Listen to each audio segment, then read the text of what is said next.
Hello mga ter, nianapod ko. Grabe na talaga itong pagkatamad ko mga ter ba kay maabtan pa talaga ng ilang linggo before ako makapag-upload ng another vlog ko. So today mga ter, I'm showing you another setup birthday decoration mga ter, and this setup mga ter for Nehan Sakura third birthday.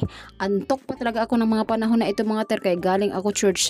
Pag galing talaga ako church mga ter kapag linggo, after niyan mga ter natutulog talaga ako mga ter, pero ito hindi ko talaga pwede ito palagpasin kay alipin ako ng salapi. Ang setup na ito mga ter ay hindi ko kaagad natapos ng isang gabi lang mga ter kay hindi makapag-focus ang mind ko mga ter ba kay grabe ang antok ko niyan at hindi ko talaga siya makaya mga ter kay ako lang talaga nag-inusara. Kahit gaano kalit ang space niyan mga ter, hindi ko talaga yan makaya kay alas 3 naman ako ng hapon nag-start mga ter.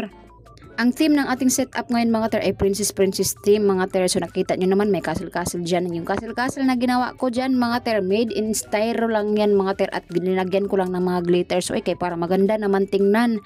Alam nyo ba mga ter na hindi ko sana ito tanggapin ba na event, kaya nagduha-duha ako kung kakayanin ko ba, kay grabe ka busy ang linggo ko na yan mga ter. Hindi ko alam kung anong uunahin, mabuti na lang talaga at may mga materials ako ba na nakaredy, at may supplier din ako ng mga balloons na anytime pwede ako makakuha sa kanya mga ter. Hindi ko sana tanggapin ito na event mga ter ba, pero hindi ako makatanggi sa client ko na ito kay malaki din ang naitulong niya sa akin sa mga paggawa ko ng bouquets noon mga ter. Kay itong client na ito, siya ang major na resellers ko mga ter sa aking mga garlands, mga bouquets. Kaya nag-uuna lang talaga ako mga ter, at isa pa may kaunti man akong natira na bilib sa aking sarili.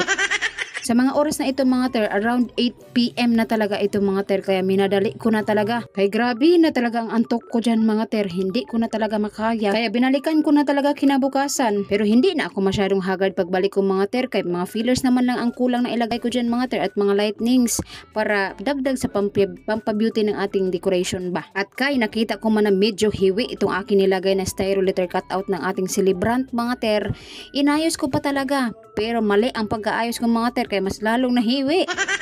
At hindi pa talaga ako natapos dyan mga ter, although na set up ko na yung backdrop decoration mga ter, pero nakiusap man sa akin si client na i-arrange ko na lang din itong sweet corner ba. At naintindihan ko talaga si ma'am kay very basic yun talaga ang inahan. At sino namang inaang hindi makarelate ng ganito mga ter, kapag birthday ng kanilang mga princess talagang busy yan talaga mga ter. At pagkatapos kong mag-set up ng pika-pika nila mga ter, simple lang good na pagka-design. At nag-skirting pa talaga ako nitong dalawang long tables mga ter. At bago maglagay si client ng mga sweets sa pika-pika station mga ter, naglagay lang muna ako ng spray sa mga balloons for final touch mga ter, kay mahirap na mga ter, kay mga pagkain baya yan.